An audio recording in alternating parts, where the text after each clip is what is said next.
Assalamu alaikum wa rahmatullahi wa barakatuh mes chers frères et sœurs. Aujourd'hui, Inch'Allah, nous allons parler du soutien entre musulmans. Malheureusement, nous vivons actuellement dans une société qui est de plus en plus centrée sur le moi. Une société d'égoïstes. Et un grand nombre de musulmans dans le besoin, affligés, victimes d'injustice et opprimés, ne trouvent personne pour prendre de leurs nouvelles ou les soutenir pour les aider à dissiper leurs malheurs. Même le simple fait de parler avec quelqu'un, ça fait du bien, n'est-ce pas? Et bien même ça, ils n'ont pas le droit.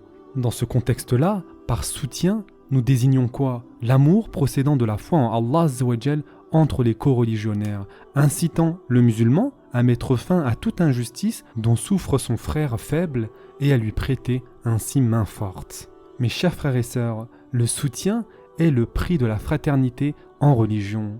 Chacun qui s'acquitte des responsabilités de cette fraternité ou les néglige verra le fruit de son comportement dans le bas monde avant l'au-delà, comme l'a indiqué notre cher prophète sallallahu alayhi wa sallam dans le hadith suivant. Nul n'abandonne un musulman dans une situation où l'on porte atteinte à son honneur sans qu'Allah Azza wa Jal ne l'abandonne dans une situation où il aurait aimé obtenir son soutien.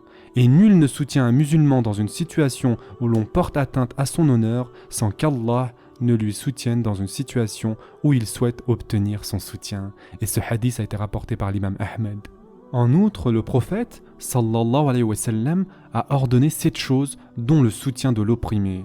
En effet, le prophète, sallallahu alayhi wa sallam, a dit « Le messager d'Allah, sallallahu alayhi wa sallam, nous a ordonné d'obtenir 7 choses et nous a interdit 7 autres. Il nous a ordonné de rendre visite aux malades, de suivre les cortèges funèbres, de dire à celui qui éternue « Yarhamukallah », c'est-à-dire qu'Allah te fasse miséricorde, de rendre le salut, de porter secours à l'opprimé, de répondre à l'invitation et de satisfaire les supplications. Et ce hadith a été rapporté dans Bukhari. Ibn al-Jawzi indique que l'injustice est un acte de désobéissance plus grave que les autres, car il ne vise en général que les faibles, incapables de triompher et de se défendre. Il ne convient pas aux musulmans de causer quelque injustice que ce soit à son frère, ou même de laisser son frère subir l'humiliation de l'injustice de la part d'une autre personne.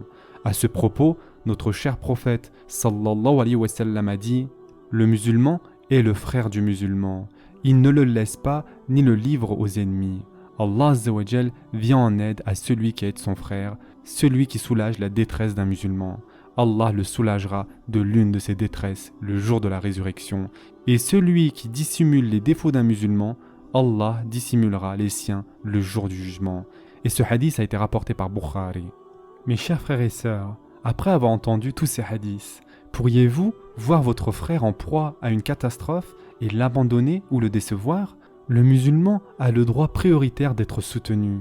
Les gens de l'époque pré-islamique, c'est-à-dire durant la Jahiliya, se soutenaient les uns les autres dans le bien et dans le mal.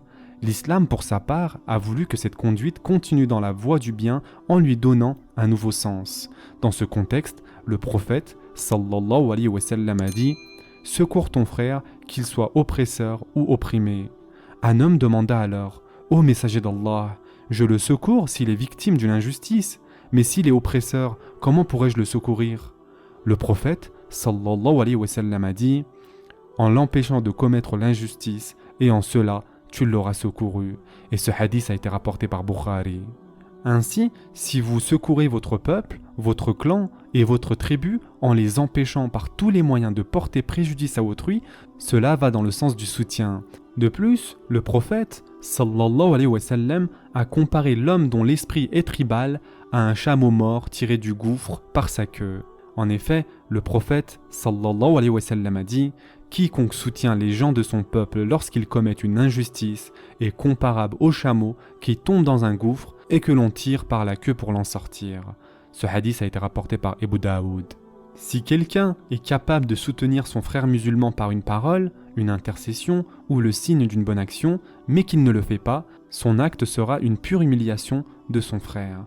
En revanche, Allah Azza wa Jal lui infligera l'humiliation le jour de la résurrection face aux gens pour le punir d'avoir négligé de le soutenir et de lui avoir évité l'humiliation. Le prophète sallallahu alayhi wa sallam a dit « Celui qui ne soutient pas un musulman qu'on humilie en sa présence, alors qu'il en a la possibilité, Allah l'humiliera le jour de la résurrection devant toutes ses créatures. » Et ce hadith a été rapporté par Ahmed. Parlons maintenant du soutien de la da'wa. La da'wa doit avoir des adeptes qui la soutiennent, sinon elle ne vivrait pas. Le moindre degré de soutien est l'assistance et le refus de l'injustice, alors que le plus grand degré est le djihad. Quand le prophète sallallahu alayhi wa sallam prêchait à Mina à l'occasion du pèlerinage, il disait toujours « Qui me protégera, qui me soutiendra afin que je puisse remplir ma mission ?» De même, lors du serment d'allégeance de Al-Aqaba, il a dit « Je vous demande de m'abriter et d'abriter mes compagnons, de nous soutenir et de nous défendre contre ceux contre quoi vous vous défendez, vos propres personnes et vos familles. » Et ce hadith a été rapporté par l'imam Ahmed. Mes chers frères et sœurs, bien qu'Allah Azza wa Jal soit capable d'accorder la victoire à son messager, sallallahu alayhi wa sallam, il a laissé les croyants assumer une partie de ce soutien à propos duquel ils seront interrogés et récompensés le jour de la résurrection.